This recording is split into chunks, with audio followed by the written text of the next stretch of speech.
मालाएं फूल अपनी अपनी जगह पे बैठ के ले लो। जब भगवान आएंगे तो फूल सब लोग ऊपर उड़ा लेना, और जिन जिन को बधाई डालनी है वो बधाई डालेंगे, थोड़ी देर ये उत्सव मना लेंगे।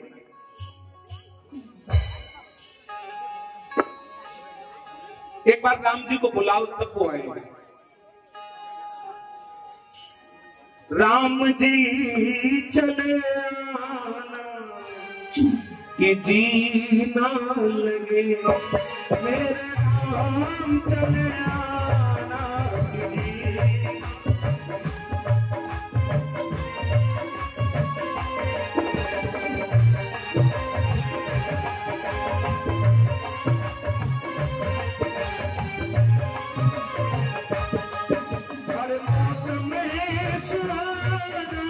कि जीना लगे, मौसम सुहाना कि जीना लगे, मेरे राम चले आना कि जीना लगे, मेरे राम चले आना कि जीना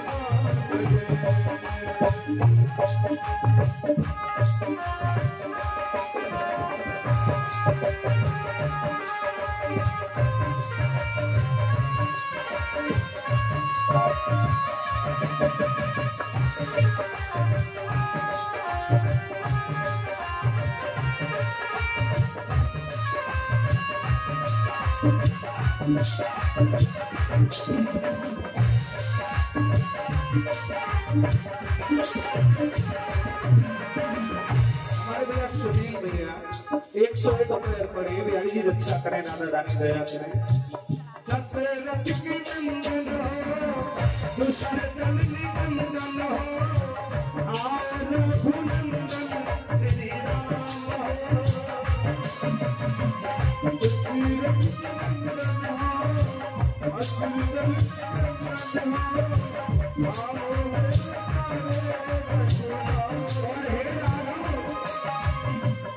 आज चले आना आगे फिर नहीं जाना, आज जाने नहीं जमाना बीत जाए।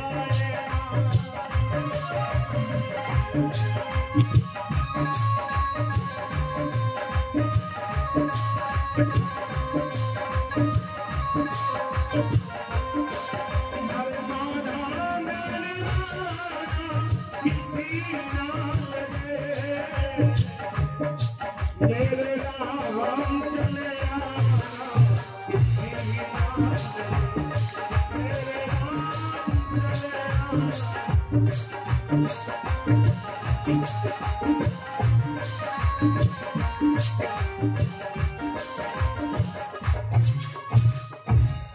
महल चारों तरफ से बंद है, कौशल्या मैया अपने कमरे में अकेली बैठी। अब जरा ध्यान देना, परमात्मा नारायण रूप में प्रकट हो गए, शंख चक्र गदा लिए कौशल्या मैया के सामने। लगे माता में आ गया, पिछले जन्म में आपने और पिताजी ने नैमिष में तपस्या की थी बड़ी भारी, और आपने मुझे मांगा था बेटा बन के आ जाओ।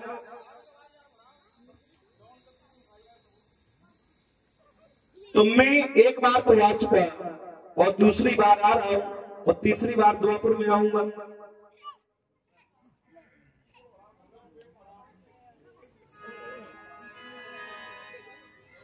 हमारे भैया अमित शुक्ला जी आपकी तरफ से भगवान के लिए भेंट और प्रसाद सादर पड़े। बिहारी जी रक्षा करे, राधा रानी दया करे। जैसे ही नारायण रूप में प्रकट हुए भगवान, कौशल्या मैया बोली बेटा बनने के लिए कहा था, बाप बनने के लिए नहीं कहा था। लड़का इतना बड़ा होता है तो क्या करें मैया? मैया बोले छोटे बन जाओ। नारायण भगवान छोटे बन गए, बोले अब कह दो बेटा बाहर बहुत भीड़ लगी है, सब हमारे दर्शन के लिए आ रहे हैं, जल्दी करो। मैया बोली बेटा जब पैदा होता है तो उसके 2 ही हाथ होते हैं, 4 हाथ नहीं होते, 2 हाथ अलग करो। नारायण भगवान ने 2 हाथ भी अलग कर दिए। बोले मैया अब कह दो बेटा। मैया बोली लड़का जब पैदा होता है तो साला तो साला पहन के नहीं होता है, नंगा ही होता है, पहले कपड़े उतारता। भगवान बोले बड़ा परेशान करती हूँ माता, बेटा बन के आएगा तो पढ़ना पड़ेगा। भगवान ने कपड़े भी उतार दिए। भगवान बोले छोटे भी हो गए, दो हाथ भी अलग कर दिए। भगवान बोले मैया आप कह दो ना बेटा। कौशल्या मैया बोली पहले रो दो ना, मारी तमाशा है। लड़का जब पैदा होता तो रोता है। जैसे ही प्रभु ने शिशु लीला की रोना शुरू किया, अरे आज पूरे महलों में जय जयकार हो रही है, फूलों की वर्षा हो रही है।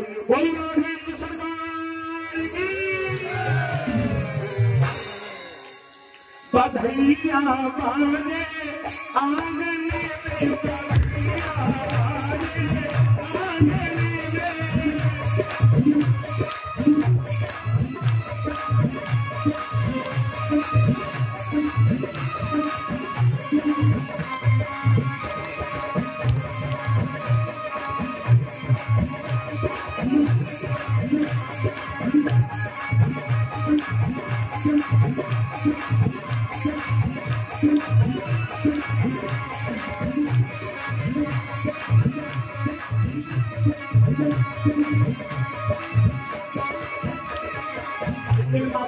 बधाई डालने थोड़ी देर का समय है, आप बधाई ना सकते।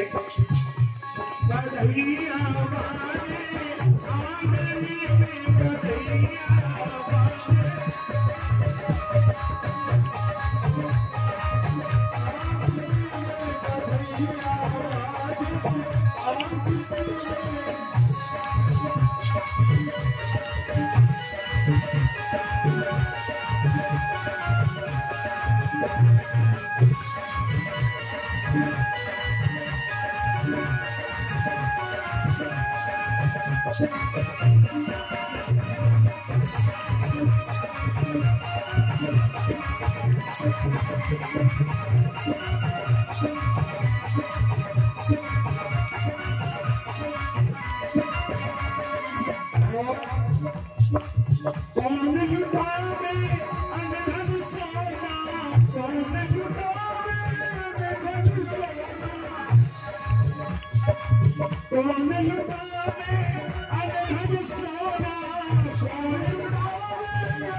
तो हमारी परिचय की पुत्र बधू है, 101 रुपए राम जी की बधाई में आए हैं। राम जी के जन्म में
पूजा देवी 201 रुपए आए राम जी की बधाई में।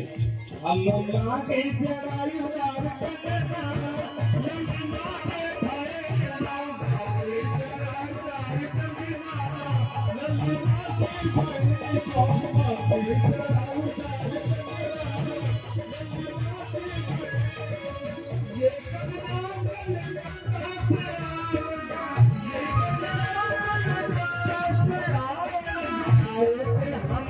सजना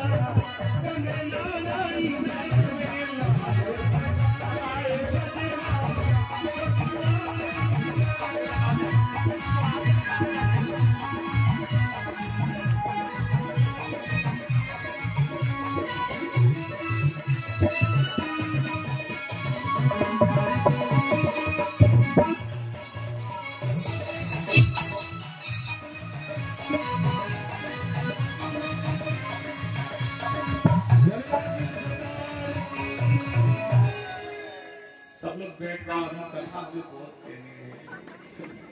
अभी ये तो ट्रेलर था, ये ट्रेलर दिखाया था अभी हमने।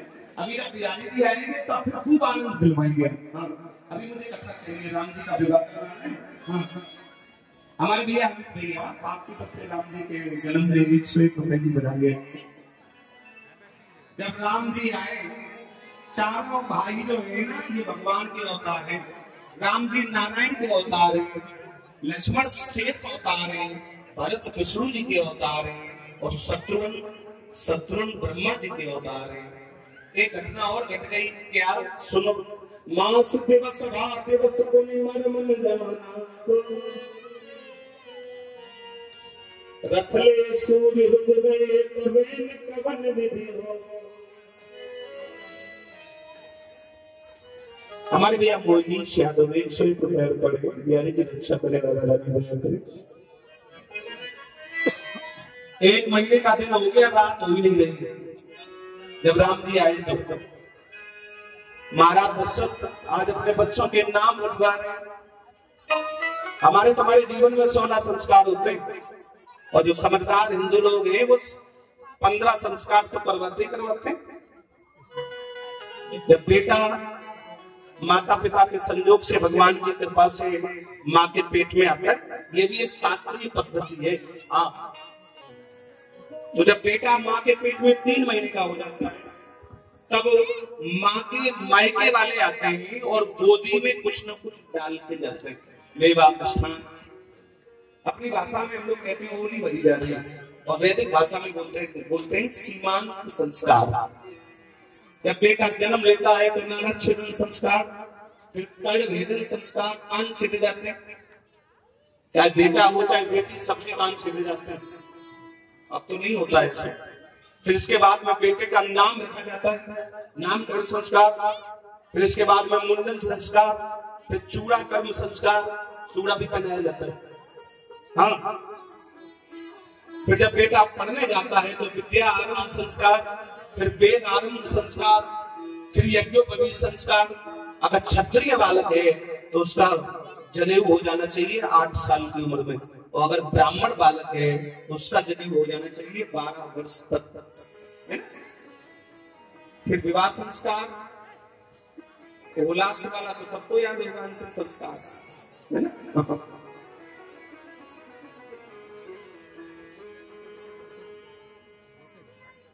भैया राम जी के नाम रखे जा रहे हैं, जो रोम रोम में रम जाएगा उसका नाम पड़ेगा राम। इनका पूरा नाम पड़ेगा रामचंद्र। और एक बात बता दें, अगर आप राम जी का नाम नहीं ले पाए तो कृष्ण का नाम तो तुम कभी ले ही नहीं पाओगे। राम जी का नाम राम कहना, राम कोई दिक्कत हुई आप कहने, कोई दिक्कत नहीं। अब कृष्ण का नाम कहना क्या झटका लगे जीत में, लगते 2-3 झटके लगते हैं तब निकलता कृष्ण। राजस्थान का एक प्रसिद्ध शहर है, कस्बा है, जिसका नाम है कृष्णगढ़। तो लोग जल्दी में कृष्णगढ़ नहीं कहते, अब उस कस्बे को कहने लगे किशनगढ़। हाँ, राजस्थान का कस्बा है। राम जी का नाम भी सरल, काम भी सरल, और कन्हैया का नाम भी टेढ़ा, काम भी टेढ़ा।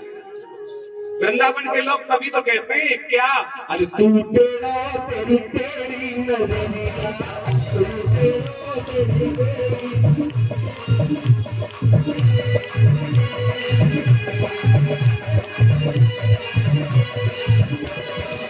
यशोदा तेरी माता तेरी, यशोदा तेरी, यशोदा तेरी माता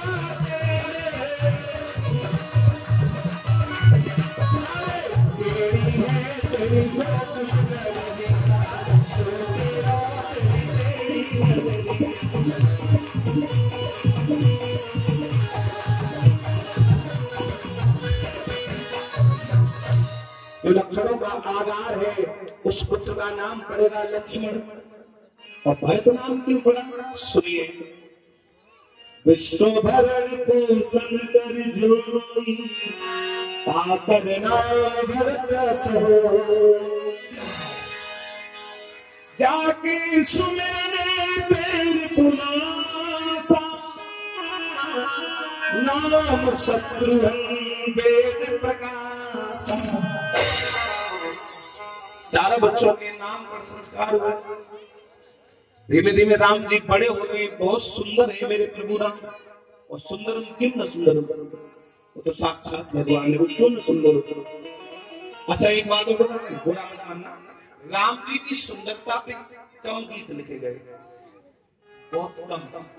हमारे कृष्ण जी की सुंदरता पे इतने गीत लिखे गए, इतने गीत लिखे गए। एक कवि ने तो जब इनको देखा तो जानते क्या लिख दिया?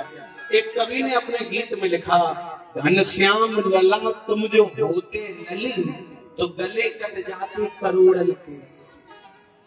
वो तो अच्छा रहा तुम लड़का हो, तुमको बिटिया होती तो जाने कितनी गर्दन पे छुरियां चलते होती तुम्हें पाने के लिए। कभी कह सकता है, कभी कुछ होती भैया। एक दिन गुरु विश्वामित्र आ गए, महाराज दशरथ की जय हो। बोले जय हो, हम कुछ मांगने आए हैं, याचना करने आए हैं, क्या चाहिए? बोले यज्ञ करा रहे हैं। तो बोले ठेला दो, ठेला सामर्थ्य ले जाओ। बोले सामर्थ्य नहीं चाहिए। फिर बोले राक्षस लोग यज्ञ नहीं करने देते। तो बोले सेना ले जाओ। बोले सेना नहीं चाहिए। फिर क्या चाहिए? बोले मुझे राम भरत दे दो। राम और भरत को मांगा, महाराज दशरथ ने मना कर दिया, राम को नहीं दे पाएंगे। मेरे राम भरत दुई आंखें, मेरे राम और भरत दोनों नेत्र आंखें। अच्छा गुरु भी दुख होता है, गुरु एक कदम आगे होता है। गुरु जी बोले राम और भरत दो आंखें तुम्हारी? बोले हाँ। तो बोले अगर हम दोनों को ले जाएंगे तो तुम बिल्कुल अंधे हो जाओगे। बोले हाँ। तो ऐसा करो, एक आंख तुम रखे रहो और एक आंख हमें दे दो। अब हमें राम भरत मत दो, हमें राम लक्ष्मण दे दो। तो महाराज दशरथ ने फिर बहाना बना दिया, क्या? मेरी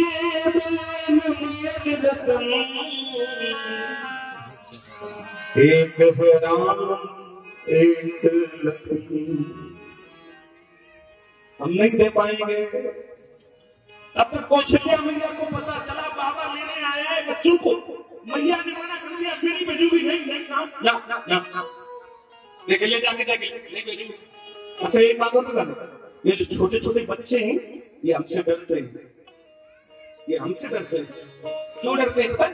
माता ने कथा सुनाने जाती है बच्चों को, और छोटे छोटे बच्चे 2 साल के 3 साल 4 साल, ये अगर रोने लगे ये कहती है रो मत, बाबा नहीं रहेगा बाबा। और फिर भी बच्चा नहीं छुपा तो कहती है रो मत, बाबा खा जाएगा। हमने कही दीदी बाबा दाल रोटी खाता है, बच्चों को नहीं खाता। तो ये डरते हैं हमसे। हाँ, महात्मा वशिष्ठ आ गए। महात्मा वशिष्ठ ने समझाया, देवी कौशल्या, जिस यज्ञ भगवान की कृपा से तुम्हारे घर में 4 बच्चे हो गए, उस यज्ञ की रक्षा के लिए तुम 2 बच्चों को नहीं भेज सकते? इसलिए मैया बोली, मैं मातृत्व में रह गई थी, गुरुजी ले जाओ बच्चों को, जाओ। और सुनो, बाबा बच्चों को लेके जा रहा है, और जब वापस लेके आएगा तो बहुओं को साथ में लेके आएगा। तो कौशल्या मैया बोली, अगर कल ले जाए तो आज ही ले जाए। बच्चे की माँ को अपने बेटे की शादी की इतनी जल्दी रहती है, इतनी जल्दी रहती है। अगर इनकी चले तो ये भाई लड़का को ब्याह 8 ही साल में कर सही। वो तो पिताजी टालते रहते, लड़का जो ही 14-15 साल का हुआ सोई तो मैंने देखना, मेरे पेट में दर्द होता है, घुटने काम नहीं करते, लड़का को ब्याह जल्दी बहू ले। और फिर जब बहू आ जाएगी तो 2 दिन बनेगी भी नहीं बहू। हाँ, लाठी भी चलने लगेगी। भैया आज राम और लक्ष्मण गए कहाँ? गुरु ग्रह पढ़ने गए रघुराय, अल्पकाल विद्या समाई। आई मत कहना आई, भगवान विद्या पाते नहीं है, विद्या स्वयं चल करके आती है भगवान के पास। वो तो विद्या निगाह नहीं है ना। 64 दिन पढ़े मेरे राम जी, 64 दिन में 64 कलाओं के पारंगत हो गए। पढ़ाई लिखाई में 64 कलाएं होती। उसी समय नेपाल में एक जगह है जिसका नाम है जनकपुर, और जनकपुर के राजा है महाराज जनक। इनकी लाडली बेटी है, इसका नाम है सीता। सीता हल होता है हल, हल में जो सबसे नीचे वो लोहे की लगी रहती है नुकीली नुकीली, उसको संस्कृत में सिय कहते हैं। सिय से प्रकट हुई है तो बेटी का नाम पड़ा सीता, है ना। महाराज जनक का एक नाम है विदेह, विदेह की बेटी है तो एक नाम पड़ा है वैदेही। और ये सीता जहां रहती है उस पूरे इलाके को कहते हैं, पूरे क्षेत्र को कहते हैं मिथिलांचल। मैं वहां पे 3 बार कथा करने गया, 3 बार, सहरसा में, सुपौल में, और वही बगल में एक जिला है कटिहार। पूरा क्षेत्र जो बिहार का है उसको मिथिला कहते हैं, मिथिलांचल। वहीं से नेपाल शुरू हो जाता है। सुपौल जो जिला है वो अंतिम जिला है बिहार का। आज सीता जी का है स्वयंवर, और प्रतिज्ञा ये रखी गई है, एक भोलेनाथ का धनुष है, इसका नाम है अजगर, उसे रखा गया है। जो कोई इसको उठा देगा या प्रतिज्ञा को चढ़ा देगा उसी के साथ सीता का विवाह होगा। अब यही प्रतिज्ञा का ही रखी गई। सीता जी जब छोटी थी तो सीता जी अपना घर लेकर रही थी, मेरी बहनों यहाँ से कुछ लेके जाना। सीता जी इतने बड़े राजा की बेटी थी, पैसे वाली तो होगी नहीं होगी, होगी, लेकिन जब घर लीपा जाता था तो सीता अपने हाथों से लिपती थी। और आजकल आदमी पे पैसा बढ़ जाए, शहर में मकान बन जाए, अब शहर में लीपने का झंझट तो होता नहीं ना। और शहर की बिटिया अगर गांव जाए तो गांव वाले कह दे कि बिट्टी ये आंगन पड़ा ये तुम लीप दो, वो शहर की बिटिया आंगन लीपेगी गांव में ना, वो कहे मैं नहीं लीपूंगी, मेरे हाथ में बदबू लगती है। हमने सीता जी के हाथों में बदबू नहीं आई, तुम्हारे हाथों में बहुत जल्दी बदबू आने लगी। सीता जी कर क्या रही है कि थी एक दिवस घर लीप रही सीता उन्नति भाव भर के, श्री आशुतोष के अजगब को गाहे कर धरा पियस कर। सीता जी ने सोचा ये धनुष रखा रहेगा तो ये कोना छूट जाएगा, लीप नहीं पाऊंगी, तो उठा के बाहर रख दूं, जब यहाँ सूख जाएगा तो बाहर से उठा के यहाँ रख दूंगी। सीता जी ने मेरे हाथ से टांग लिया और बाहर रखा। तब तक राजा जनक आ गए। राजा जनक बोले बेटी ये धनुष तो भीतर रखा था, ये यहाँ कैसे आ गया? सीता जी बोली मैंने उठा के रख दिया, मैं लीप नहीं। तुमने? हाँ, तुमने कैसे उठाया? सीता जी दौड़ के गई, तेरे हाथ में टांग लिया, ऐसे राजा जनक का आश्चर्य का ठिकाना नहीं रहा। बेटी तूने गजब कर दिया, आज तूने वो कर दिया जो अच्छे अच्छे वीर नहीं कर पाते। अब जा बेटी, मैं स्वयंवर करवाऊंगा और यही प्रतिज्ञा करूंगा, जो कोई धनुष को उठा लेगा उसी के साथ तुम्हारा परिग्रह संस्कार कर देंगे, विवाह कर देंगे। तब ये प्रतिज्ञा रखेंगे। सारे संसार के वीर महावीर आ गए। रावण ने सुना लंका में, तो रावण आ गया लंका से। पारस ने सुना सोरठपुर में, आसाम में, तो आसाम से आ गया सोरठपुर से पारस।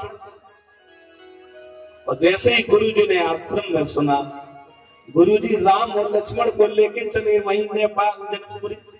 और जैसे ही जनकपुर की गलियों में घूमे तो जनकपुर की माताएं बहनें गीत गा रही है। बहन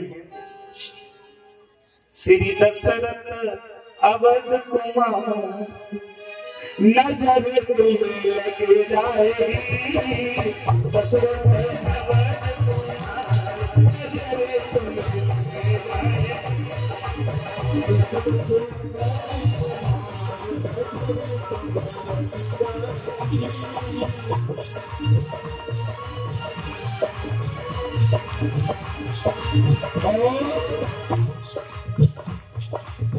तुमने नाम करी पर तुमने मेरे मन की कर गए चोरी, मेरे मन की कर गए चोरी। इन्होंने मेरे मन को चुरा लिया। कोई आदमी तो चोर होता है, चोर वो छुप जाता है, चोरी करके छुप जाता है चोर, लेकिन ये तो दौलत बीच बाजार नजर तो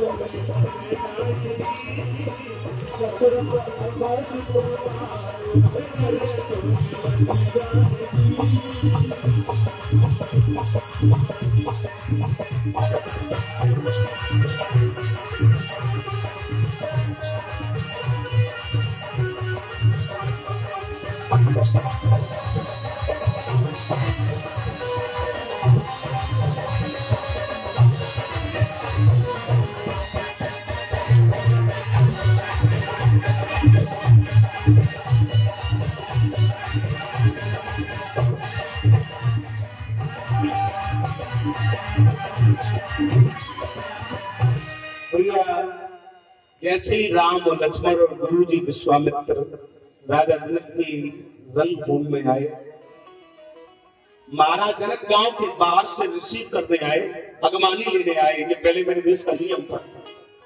अगर कोई मेहमान आता था वो पता चल जाता था तो उसे बाहर से लेने जाते थे, रिसीव करते थे उसको, है ना। उम्र में बड़ा हो तो पैर छूते थे, बराबर का हो तो गले से लगते थे। अब ये पैर छूना तो सब भूल गए। अब जब मेहमान आएंगे तो पैर कोई नहीं छूता, राधे राधे कोई नहीं करता। एक हाथ बढ़ाएगा, दूसरा भी कहेगा हम तुझसे कम नहीं, है ना। यही तो लगता है, हाथ बुलाएगा, ऐसा ही प्रतीत होता है। और जब मेहमान आए तब भी पैर नहीं छुएंगे, न गले लगेंगे, कोई इशारा होता है। क्या कहते हैं? एक लोग हमसे पूछ रहे थे, कह रहे थे शास्त्री जी टाटा का अर्थ क्या होता है? हमने कहा टाटा की एक कंपनी जरूर है लोहे की, सात्विक अर्थ में पता नहीं है, शब्दों का क्या अर्थ है मुझे नहीं पता। अच्छा, सांकेतिक अर्थ समझ में आ रहा है। जिसके घर में मेहमान आता है वो कहता है आज आया सो आया, आज के बाद तेरे आने की कोई जरूरत नहीं। जाने वाला कहता हम भी धोखे से आ गए, तेरे आज के बाद कभी ना आए। हाँ, अच्छा एक बात और बता दें, एक से एक बेशर्म भी होते हैं। हाँ, एक के घर में आ गया मेहमान, एक मिनट सुनो। अब मेहमान जाए ही ना 15-20 दिन हो गए, घर वाली बोली मैं तो परेशान हूँ, रोटी बनाते बनाते ये जा ही नहीं रहा। पति बोला और खबाव अच्छा अच्छा, अब वो काहे को जाएगा? तो कैसे जाएगा? पति ने कहा एक उपाय है। बोले क्या? बोले मेहमान जुखाम बुखार इनको दे दो लंगन चार, सोइए फरार। तो इन्हें रोटी मत दो, जुकाम हो जाए बुखार आ जाए मेहमान आ जाए, 1-2 दिन रोटी मत दो, ये चले जाएंगे। फिर तुम रोटी मत बनाओ। बोले अब मेहमान घर में आए तो रोटी तो बननी पड़ेगी। अरे बोले झूठी मूठी लड़ाई कर लो हम तो। बोले हाँ। मेहमान बगल वाले कमरे में लेटा था, पति ने पत्नी को पीटना शुरू किया। पत्नी बोली कोई मारती है रोज, आज मैं भोजन ही रोटी नहीं बनाऊंगी बस। पति बोला न बना, रोटी नहीं बनाएगी न बना। मेहमान ने सुना, मेहमान ने सोचा जब सही रोटी नहीं है तो हमें कहां से रोटी धरी हुई। मेहमान ने झोला उठाया और गली में निकल गया। दोनों ने देख लिया। पति बोला आप क्या रो रही है? हो गया। पत्नी बोली हम तो झूठे मूठ रो रहे थे। पति बोला तो हम झूठी झूठी मार रहे थे। मेहमान लौट के आ गया, बोले हम झूठी झूठी गए थे।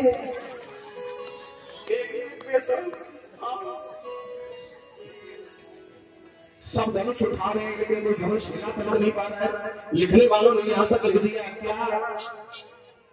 बलशाली बल लगाए लेकिन हिला न पाए।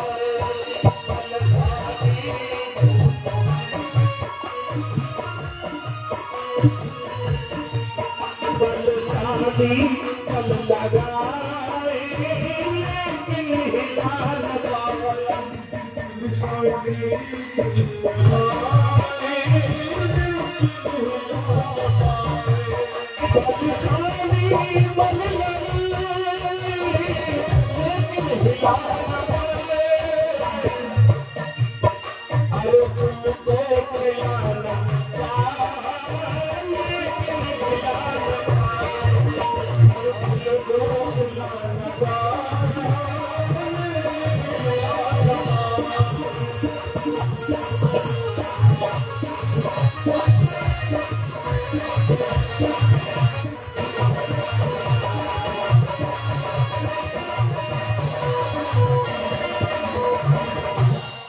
धनुष किसी से उठा ले।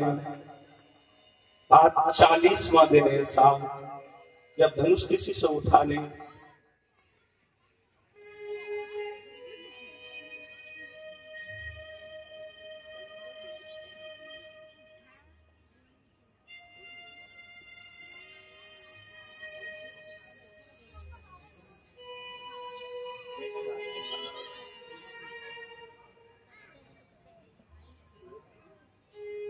हमारे चाचा जी सूबेदार जी और हमारी बहन जी लीला देवी जी, आपकी तरफ से 501 रुपए की भेंट अंकल है।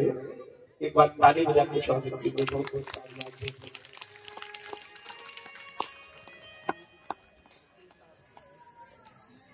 हमारी बहन मीतू दीदी और प्रशंसा, आपकी तरफ से भी 501 रुपए के भेंट पड़े। बहुत बहुत साधुवाद, बहुत बहुत स्वागत, बहुत बहुत सम्मान। बोली बात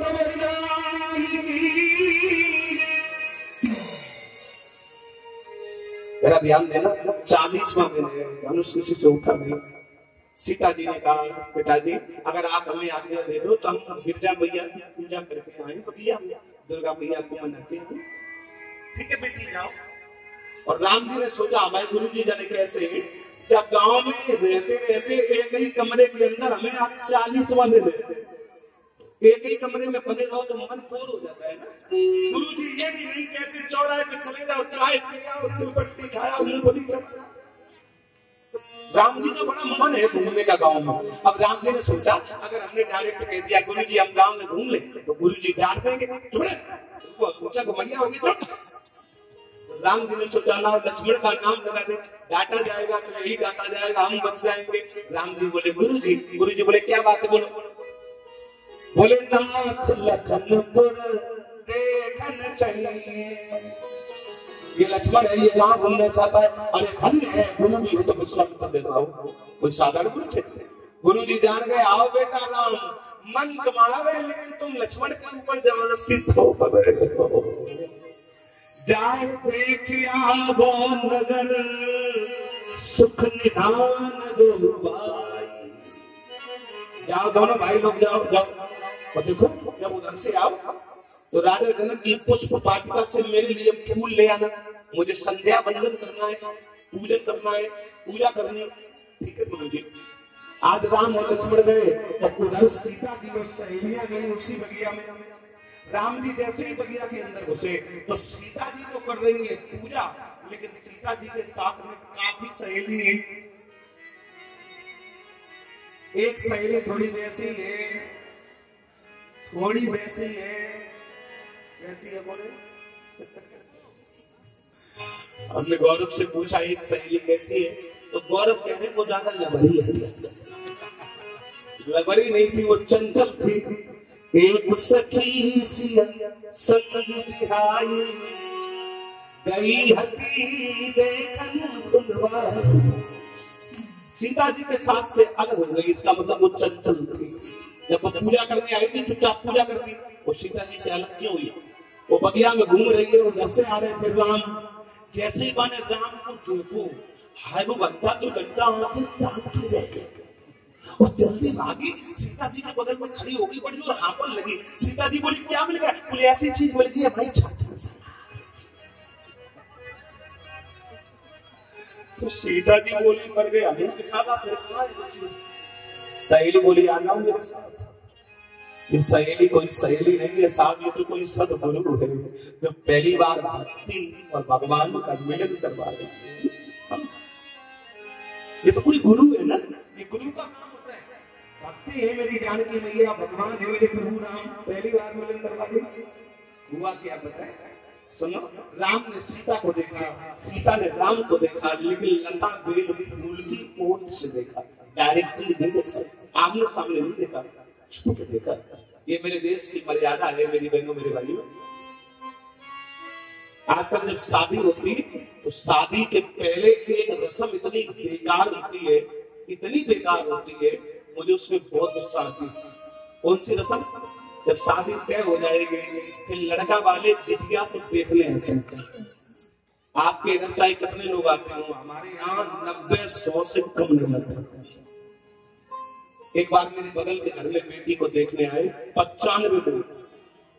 उस बिटिया के पिता ने हमसे कहा शास्त्री जी हमें पता है आपकी कहीं भागवत नहीं है, आप घर पे ही हो, आप भी आ जाना, मुझे भी अच्छा लगेगा। मैंने कहा हम जरूर आएंगे। मैं वहां पहुंचा था, लड़की की गोदी भरने के लिए 95 लोग, 12-13 फोर व्हीलर आई। अब नाश्ता आस्ता होके बिटिया को बुलाया गया। बिटिया हाथ में ट्रे लेके, अब बेटी के हाथ कपे पड़े भाई, इतने लोगों के बीच में है ना। बेटी बैठ गई, अब जो आए थे वो देखने वाले, उनमें एक दूसरे का धक्का पूछा।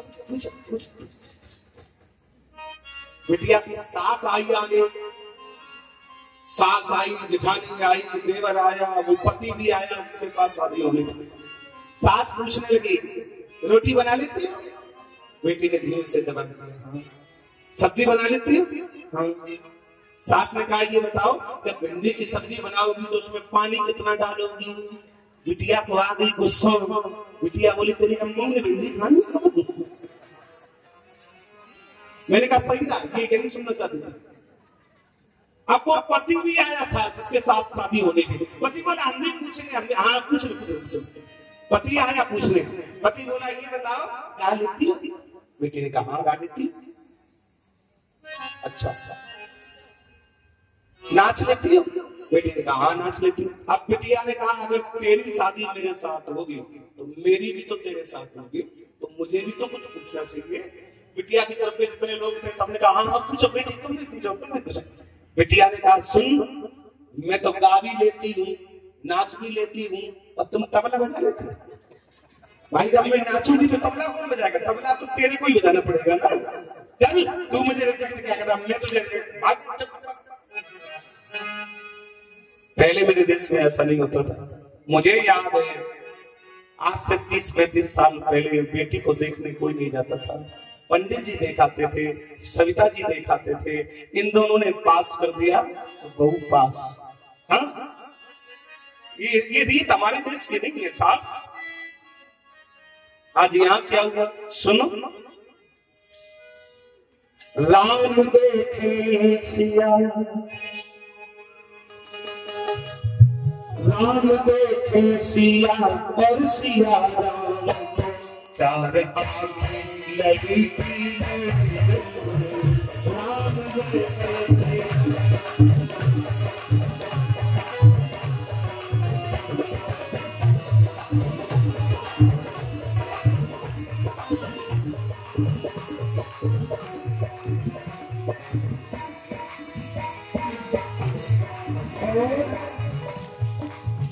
राम देखे सिया और सिया राम देखे सिया और सिया राम को, चार आंखें लड़ी की लड़ी गई, लड़ी की लड़ी गई।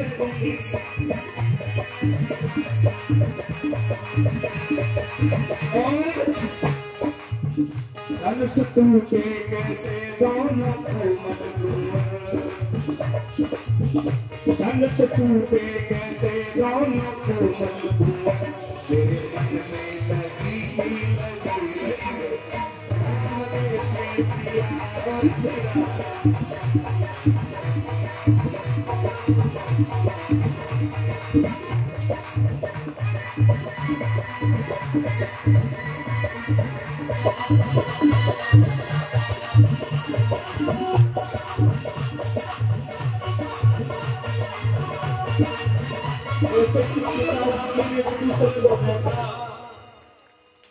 तो सीता जी ने प्रतिज्ञा कर ली, शादी होगी तो इन्हीं के साथ होगी। अब सीता जी यहाँ से दुर्गा मैया के सामने आई मंदिर में। सीता जी कहना तो बहुत कुछ चाहती है, लेकिन बेटी की जाति है ना, तो बेटी शर्माती है। सीता जी कुछ कह नहीं पा रही। हे माँ दुर्गा मैया, तुम तो सबके मन की बात जान लेती हो, मेरे मन की भी बात जानो ना माँ। सीता जी ने यहाँ 4-5 चौपाइयां बनाई, इसको किशोरी स्तुति कहते हैं। ये चौपाइयां मेरी सभी बहनों को याद होनी चाहिए। और ध्यान देना, जिन बेटियों की अभी शादी नहीं हुई है उनको तो ये चौपाइयां जरूर जरूर जरूर याद होनी चाहिए। आप लोग पढ़े लिखे हो, घर में रामायण की किताब मिल जाए मानस की, तो उसकी विषय सूची में ढूंढना सीता जी के द्वारा किशोरी मैया की स्तुति, वही पेज निकाल लेना, 3-4 दिन देख देख के पढ़ना, फिर कठिन नहीं है, सरल है, याद हो जाएंगे। तो रोज सवेरे नहाने के बाद एक बार पाठ करो इनका। और अगर मानस की किताब ना हो तो शहरों में एंड्रॉइड मोबाइल में सबके पास है, आप YouTube पे जाइए और उसमें लिख दीजिए सीता जी के द्वारा किशोरी जी की स्तुति। किसी ने मेरा वीडियो भी बना के डाला है, हमारी भी 2 वीडियो पड़े हैं भैया। तो उनको आप याद करिए और अभी आप मेरे साथ गाना, है ना, अभी मेरे साथ गाइए।